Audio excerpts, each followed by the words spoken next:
A key revelation from the Palestine Papers is how much time the Palestinian Authority in Israel spent not talking about the core issues of the conflict. What do they talk about instead? How to undermine Hamas and its support in Gaza. This is Gaza on January 23, 2008. Hamas bulldozes a hole in Israel's separation barrier between Egypt and the Strip. 350,000 Palestinians rush into Egypt, eager to get supplies and food, only to be forced back. 2 days later, Hamas breaches the barrier again, breaking through the so-called Philadelphia route, this border between Gaza and Egypt. This is Al Jazeera reporting from the Rafah crossing at the time.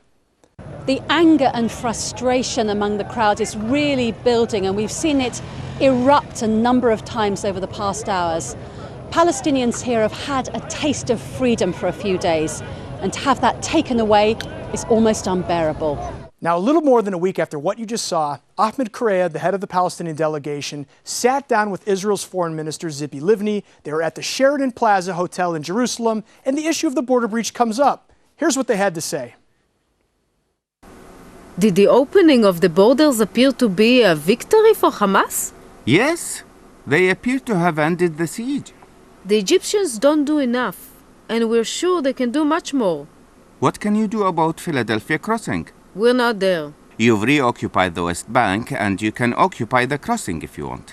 We can reoccupy the Gaza Strip. What is your position? Our strategic position is that we want a state in the West Bank and the Strip with a safe passage. So clearly, Correa wanted Israel to reoccupy the Philadelphia crossing.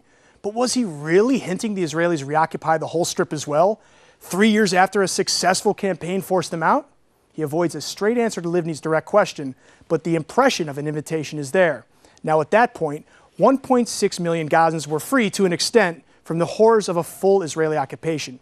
The Palestine Papers show the PLO was at least thinking about trading away that hard-fought freedom, and that their main enemy was Hamas rather than the Israeli occupation.